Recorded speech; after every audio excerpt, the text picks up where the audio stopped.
ఢిల్లీలో దారుణం అని నిన్న ఒక వీడియో చేశాను. అయితే అందులో విషయం ఏంటంటే అప్పటికి మీడియాకి వచ్చిన సమాచారం ప్రకారం ఒక ఇంట్లో నలుగురుంటారు. కొడుకు, కూతురు, భార్య, భర్త. అయితే కొడుకు వాకింగ్‌కెళ్ళి వచ్చేసిన తర్వాత ఇంట్లో చూస్తే అక్క, అలాగే అమ్మ, నాన్న ముగ్గురు కూడా రక్తపు మడుగులో ఉండి చనిపోవడం చూస్తాడు. ఏడ్చి పక్కింటి వాళ్ళందరినీ పిలిపించి పోలీసులకైతే సమాచారం ఇస్తాడు. దాంతో అబ్బాయిని చూసి అందరూ కూడా బోరుని విలిపించడం, పాపం ఒంటరివాడయ్యాడని చెప్పడం, ఎవరో దుండగులొచ్చి చంపేశారేమో అనుకున్నారు. మీడియా కూడా అదే చెప్పింది. మనం కూడా వీడియోలో అదే చెప్పాం. కానీ ఈరోజు పోలీసులు విచారించిన తర్వాత అబ్బాయి చెప్పిన మాట ఏంటంటే, అతని గురించి అనుమానం వచ్చి ఎంక్వైరీ చేస్తే పోలీసులు వాళ్ళ స్టైల్‌లో ఎంక్వైరీ చేస్తే నిజం చెప్పాడు. తనని తండ్రి ఎప్పుడూ తిడతాడని, ఈ విధంగా ఉంటే ఆస్తి మొత్తం అంటే బాగా చదవకపోతే ఆస్తి మొత్తం అక్కకి రాసి ఇచ్చేస్తానని చెప్పడంతో ఆ కోపానికి నేను ఈ ముగ్గురిని చంపేశాను. ముఖ్యంగా మా నాన్న నన్ను తిట్టినప్పుడు మా అక్క కానీ మా అమ్మ కానీ నాకు సపోర్ట్‌గా రాలేదు. దాంతో నేను ఒంటరివాడిని అనే భావన నాకు కలిగింది. అందుకే ముగ్గురిని చంపేశాను నిద్రమత్తులో ఉన్నప్పుడే అని చెప్పాడు.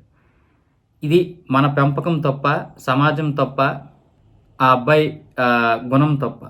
ప్రతీదీ కూడా ఎంతో కొంత భాగం మనకుంటుంది. ఇది వాస్తవం. ఇందులో ఎవరము ఏమీ చేయలేనటువంటి పరిస్థితి. అంటే తల్లిదండ్రులు కూడా ఆ విధంగా పెంచగలగాలి పిల్లల్ని. మార్కులకి, ర్యాంకుల కోసమే కాకుండా స్కూల్లో కూడా అసలు విద్యాబుద్ధులు ఎక్కడ చెప్తున్నారు? ఎంతసేపు చదువు అంటే మార్కులు, ర్యాంకులు అనే పరిస్థితులు ఉన్నాయి.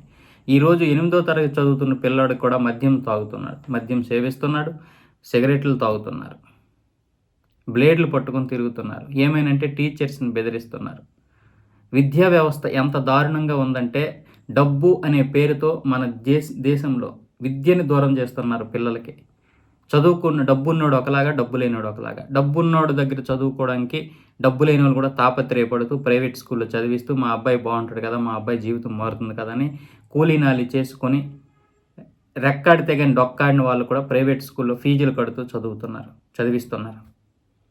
ఇది మన దేశ దౌర్భాగ్యం. పిల్లలు ఈ విధంగా ఒక్కొక్క విధంగా ఒక్కొక్క మెంటాలిటీతో ఉన్నారు. డబ్బున్నోడు ఒక మెంటాలిటీతో ఉన్నాడు. మరి వాడికి విద్యా బుద్ధిలే కాదు, తల్లిదండ్రులు చిన్నప్పటి నుంచి కూడా వాడికి భక్తి అనేది దేవాలయాలకి మనం తీసుకెళ్తున్నామా పిల్లల్ని? ఆలోచించండి ఒకసారి. ఏదైనా ఒక సమస్య వస్తే దాని నుంచి పరిష్కారం కనుగొనే విధంగా మనం తయారు చేస్తున్నామా పిల్లల్ని? ఆలోచించండి ఒకసారి. లైఫ్ ప్రొటెక్షన్ ఏ విధంగా ఉండాలో చెప్తానమా వాళ్ళకి? చదువు. మన అమ్మాయి ఎవరి ముందైనా 4 ఇంగ్లీష్ ముక్కలు మాట్లాడితే గొప్ప అనే విధంగా ఫీల్ అయిపోయాం మనం. ఫీల్ అవుతున్నాం. ఈ సమాజంలో ఉన్నాం మనం. చిన్నపిల్లలు మమ్మీ, డాడీ అని పిలిస్తే గొప్ప అయిపోయే పరిస్థితిలో ఉన్నాం మనం. ఈరోజు అబ్బాయి తన తల్లిదండ్రిని, అక్కనే చంపడానికి సిద్ధపడ్డాడంటే వాడి మనసు ఎంత కర్కశంగా మారిపోయిందో ఆలోచించాలి మనం. అలా మారడానికి మనం ఎంత ప్రోద్బలం చేస్తున్నామో ఆలోచించాలి. మనకు తెలియకుండానే నేను ఫీజు కడుతున్నాను, నువ్వు చదవాలి అంతే, నువ్వు ఒక యంత్రానివి. ఇదే కదా మన పిల్లల పరిస్థితి. పట్టించుకోవడానికి మీరు బిజీగా ఉన్నారు. పేదలకేమో పనులు ఉంటాయి. వాళ్ళ పనికి వెళ్తే డబ్బులు రావు. పనికి వెళ్తే కానీ వాళ్ళకి 4 ఏళ్ళు నోట్లోకి వెళ్ళవు. డబ్బున్నోడికి ఏమొచ్చేసి బిజినెస్ పనులు లేదా డ్యూటీ పనులు. పిల్లలు పట్టించుకునే ఇది ఉండదు. పిల్లల జీవితం ఎందుకండి? జీవితాలు నాశనం అయిపోయిన తర్వాత మీరు సంపాదించే డబ్బు.